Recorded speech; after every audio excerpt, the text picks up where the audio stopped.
Viewers welcome back in our program ji. Doctor साहब साडे कोल पहला यूट्यूब कमेंट आया है वीर लक्ष्मण सिंह जी का।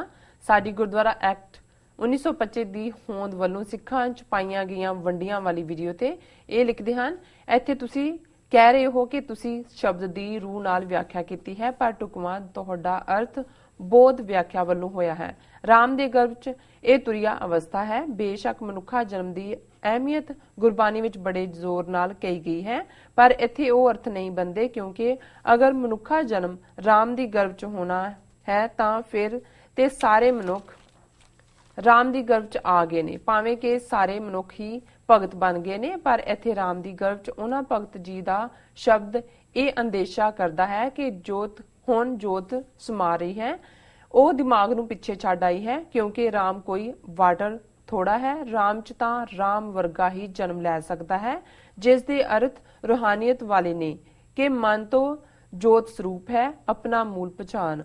ਹੁਣ ਇੱਥੇ ਮਨ ਦਾ ਅਰਥ ਦਿਮਾਗ ਨਹੀਂ ਹੈ, ਜੋਤ ਨੂੰ ਜੋਤ ਹੀ ਪਹਿਚਾਨਦੀ ਹੈ, ਵਾਟਰ ਨਹੀਂ। ਤਾਂ ਇੱਥੇ ਭਗਤ ਜੀ ਦਾ ਕਹਿਣਾ ਹੈ ਰਾਮ ਦੇ ਭਗਤ ਚ ਉਹਨਾਂ ਨਾਲ ਭਾਵ ਤੁਰਿਆ ਕਰਨ ਨਾਲ ਹੀ ਹੋਰ ਜਨਮਾਂ ਚ ਲੰਘਣ ਦਾ ਪਤਾ ਲੱਗਦਾ ਹੈ, ਜਾਂ ਕਹਿ ਲਓ ਕਿ ਵਾਟਰ ਜਾਂ ਨੌਨ ਵਾਟਰ ਚ ਕੀ ਅੰਤਰ ਹੈ।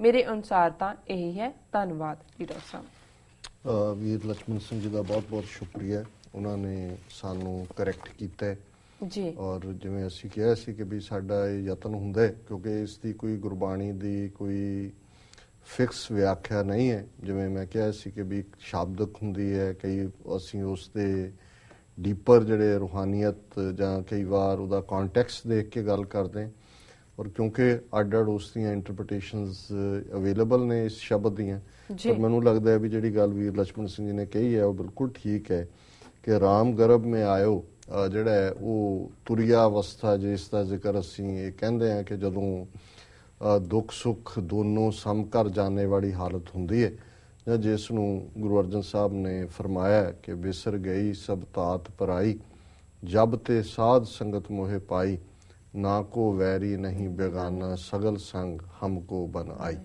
ਸੋ ਇਹ ਵੈਰੀ ਔਰ ਬੇਗਾਨੇ 'ਚ ਕੋਈ ਫਰਕ ਨਾ ਵਾਲੀ ਅਵਸਥਾ, ਔਰ ਅੱਠੇ ਪੈਰ ਰੱਬ ਦੇ ਵਿੱਚ ਜਿਹੜਾ ਧਿਆਨ ਦਾ ਜੁੜਨਾ ਹੈ ਉਸ ਨੂੰ ਜਿਹੜਾ ਰੋਮ ਰੋਮ ਅਸੀਂ ਵਾਹਿਗੁਰੂ ਧਿਆਣਾ ਵੀ ਕਹਿੰਦੇ ਹਾਂ। ਸੋ ਉਹਨਾਂ ਨੇ ਇੱਕ ਅੱਛੀ ਇੰਟਰਪ੍ਰੀਟੇਸ਼ਨ ਦਿੱਤੀ ਹੈ, ਉਸ ਲਈ ਅਸੀਂ ਉਹਨਾਂ ਦਾ ਸ਼ੁਕਰੀਆ ਅਦਾ ਕਰਦੇ ਹਾਂ ਜੀ। ਡਾਕਟਰ ਸਾਹਿਬ ਸਾਡੇ ਕੋਲ ਅਗਲਾ ਫੇਸਬੁੱਕ ਮੈਸੇਜ ਆਇਆ ਹੈ ਅੰਮ੍ਰਿਤਸਰ ਤੋਂ ਵੀਰ ਪਰਮਜੋਤ ਸਿੰਘ ਜੀ ਦਾ।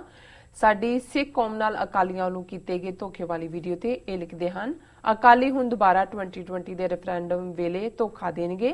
ਅਸੀਂ ਉਮੀਦ ਕਰਦੇ ਹਾਂ ਕਿ ਉਦੋਂ ਤੱਕ ਬਾਦਲ ਦਾ ਭੋਗ ਹੀ ਪੈ ਜਾਵੇ, ਨਹੀਂ ਤਾਂ ਦੁਬਾਰਾ ਬਾਦਲ ਆਪਣੀ ਗੱਦਾਰੀ ਅਤੇ ਵਿਸ਼ਵਾਸਘਾਤ ਦੁਹਰਾਏਗਾ, ਅਤੇ ਇਹ ਗੱਲ ਇੱਕ ਵਾਰ ਫਿਰ ਸਿੱਧ ਹੋ ਜਾਵੇਗੀ ਕਿ ਉਹ ਸੰਤ ਫਤਿਹ ਸਿੰਘ ਦਾ ਪੁੱਤਰ ਹੈ। ਸਿੱਖ ਕੌਮ ਦੇ ਸਭ ਤੋਂ ਵੱਡੇ ਦੁਸ਼ਮਣ ਅਕਾਲੀ ਹਨ ਜੀ। ਡਾਕਟਰ ਸਾਹਿਬ ਵੀਰ ਪਰਮਜੋਤ ਸਿੰਘ ਜੀ ਦਾ ਬਹੁਤ ਬਹੁਤ ਸ਼ੁਕਰੀਆ, ਉਹਨਾਂ ਨੇ ਗੁਰੂ ਕੀ ਨਗਰੀ ਸ਼੍ਰੀ ਅੰਮ੍ਰਿਤਸਰ ਜੀ ਤੋਂ ਸਾਨੂੰ ਲਿਖਿਆ ਜੀ।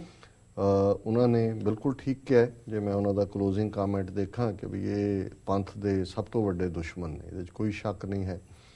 ਔਰ ਜਦੋਂ ਉਹਨਾਂ ਨੇ ਬਾਦਲ ਨੂੰ ਫਤਿਹ ਸਿੰਘ ਦਾ ਪੁੱਤਰ ਕਿਹਾ, ਤੇ ਸੰਤ ਫਤਿਹ ਸਿੰਘ ਦਾ ਵੀ ਇਹੀ ਸੀ ਕਿ ਉਸ ਨੂੰ ਬੇਸ਼ੱਕ ਮਾਸਟਰ ਤਾਰਾ ਸਿੰਘ ਸਿਆਸਤ ਦੇ ਵਿੱਚ ਲਿਆਏ ਗੰਗਾਨਗਰ ਤੋਂ ਫੜ ਕੇ, ਕਿ ਭਾਈ ਉਹਨਾਂ ਨੂੰ ਇਹ ਸੀ ਕਿ ਮੈਂ ਹੁਣ ਤੱਕ ਜਿੰਨੇ ਪੜ੍ਹੇ ਲਿਖੇ ਲਿਆਂਦਾ ਹੈ, ਹੁਕਮ ਸਿੰਘ ਲਿਆਂਦਾ ਹੈ ਜਾਂ ਸਵਰਨ ਸਿੰਘ ਹੈ ਜਾਂ ਦੂਸਰੇ ਨੇ, ਸਾਰੇ ਜਾ ਕੇ ਮੁੜ ਕੇ ਕਾਂਗਰਸ ਦੀ ਝੋਲੀ ਪੈ ਜਾਂਦੇ ਨੇ ਜੀ। ਤੇ ਇਹ ਫਕੀਰ ਆਦਮੀ ਹੈ, ਇਸ ਦਾ ਕੋਈ ਹੈ ਨਹੀਂ, ਕੋਈ ਧੀ ਪੁੱਤ ਨਹੀਂ, ਕੋਈ ਨੇ ਕੀ ਕਰੇ ਤੇ ਪੰਥ ਲਈ ਕਰੇਗਾ। ਉਹਨੇ ਜਿੰਨਾ ਫਿਰ ਕੀਤਾ, ਉਹਨੇ ਸਭ ਤੋਂ ਪਹਿਲਾਂ ਤਾਂ ਮਾਸਟਰ ਤਾਰਾ ਸਿੰਘ ਦਾ ਹੀ ਭੋਗ ਪਾਇਆ, ਉਹਨਾਂ ਦੇ ਕੈਰੋਂ ਔਰ ਨਹਿਰੂ ਦੀ ਸਾਜ਼ਿਸ਼ ਦੇ ਥੱਲੇ, ਔਰ ਪੰਥਕ ਏਜੰਡੇ ਨੂੰ ਲੀਹਾਂ ਤੋਂ ਲਾ ਕੇ ਹਿੰਦੂ ਸਿੱਖ ਏਕਤਾ ਦਾ ਨਾਅਰਾ ਸਭ ਤੋਂ ਜ਼ਿਆਦਾ ਉਹਨੇ ਲਾਇਆ। ਔਰ ਜਦੋਂ ਪੰਜਾਬੀ ਸੂਬਾ ਬਣ ਰਿਹਾ ਸੀ, ਉਹਦੀ ਹੱਦਬੰਦੀ ਹੋ ਰਹੀ ਸੀ, ਉਹਨੂੰ ਵੀਜ਼ਾ ਦਿੱਤਾ, ਇੰਗਲੈਂਡ ਤੋੜ ਦਿੱਤਾ, ਉਹਨੂੰ ਕੁਛ ਨਹੀਂ ਸੀ ਪਤਾ। ਮੈਨੂੰ ਯਾਦ ਹੈ ਮੈਂ ਬਚਪਨ 'ਚ ਇੱਕ ਵਾਰੀ ਛੋਟੇ ਹੁੰਦਿਆਂ ਗਿਆ, ਉਹਨਾਂ ਦੇ ਪਿੱਛੇ ਉਹਨੇ ਬਣਾਏ ਹੋਏ ਸੀ ਉਦੋਂ ਆਪਣੇ ਕੁੰਡ ਜਿਹੇ ਵੀ ਜੀ, ਤੇ ਸੇਵਾਦਾਰ ਲੈ ਗਏ ਨਾਲ, ਮੇਰੇ ਪਿਤਾ ਜੀ ਸੀ। ਮੈਂ ਕਿਹਾ ਜੀ ਦੇਖਣਾ ਫਤਿਹ ਸਿੰਘ ਨੂੰ ਦੇਖਣਾ, ਉਹਨਾਂ ਦਿਨਾਂ 'ਚ ਬੜੀ ਚਰਚਾ ਸੀ ਉਹਦੀ। ਤੇ ਉਹ ਜਿਹੜਾ ਵੱਡੇ ਜਿਹੇ ਇੱਕ ਤਖਤ ਪੋਸ਼ ਤੇ ਐ ਪੁੱਠਾ ਪਿਆ, ਉਹ ਮੈਨੂੰ ਇੱਕ ਵਾਰੀ ਤਾਂ ਡਰ ਲੱਗਾ, ਉਹਦਾ ਭਾਰ ਵੀ 300 ਪਾਉਂਡ ਸੀ ਤੇ ਸ਼ਕਲ ਵੀ ਕਾਲੀ ਸੀ, ਕਿ ਵੀ ਜਿਵੇਂ ਉਹ ਮਗਰਮੱਛ ਰੇਤ ਦੇ ਉੱਤੇ ਪਿਆ ਹੁੰਦਾ, ਤੇ ਉਹ ਤਿੰਨ ਕੁ ਸੇਵਾਦਾਰ, ਇੱਕ ਜਿਹੜਾ ਉਹਦੇ ਸਿਰ 'ਚ ਬਦਾਮ ਰੋਗਣ ਝੱਸੇ, ਇੱਕ ਉਹਦੀਆਂ ਤਲੀਆਂ ਨੂੰ ਚੰਬੜਾ ਹੋਇਆ, ਇੱਕ ਦੀਆਂ ਮੋਟੀਆਂ ਮੋਟੀਆਂ ਪਿੰਨ, ਉਹਨਾਂ ਤੋਂ ਪੁੱਠਾ ਮਗਰਮੱਛ ਦੀ ਤਰ੍ਹਾਂ ਪਿਆ। ਉਹ ਮੇਰਾ ਦਿਦਾਰ ਸੀ ਫਤਿਹ ਸਿੰਘ ਦਾ ਜੀ। ਸੋ ਉਹਨੇ ਉਹੀ ਕੀਤਾ, ਉਹਨੂੰ ਵੀਜ਼ਾ ਦੇ ਕੇ ਉਹਨਾਂ ਨੇ ਇੰਗਲੈਂਡ ਨੂੰ ਤੋੜ ਦਿੱਤਾ। ਨਤੀਜੇ ਦੇ ਤੌਰ ਤੇ ਜਿਹੜਾ ਹੈ ਉਹ ਪਿੱਛੋਂ ਉਹਨਾਂ ਨੇ ਪਾਣੀ ਵੀ ਖੋਹ ਲਿਆ, ਦੂਜੇ ਵੀ ਕਰ ਲਏ, ਤੇ ਉਹ ਇਹ ਕਹਿੰਦਾ ਰਿਹਾ ਜੀ ਮੇਰੀ ਤਸੱਲੀ ਹੋ ਗਈ ਹੈ, ਬਸ ਮੈਂ ਹਿੰਦੂ ਸਿੱਖ ਏਕਤਾ ਚਾਹੁੰਦਾ, ਬਸ ਸਾਡੀ ਹੁਣ ਕੋਈ ਮੰਗ ਨਹੀਂ, ਸਾਨੂੰ ਪੰਜਾਬੀ ਸੂਬਾ ਮਿਲ ਗਿਆ।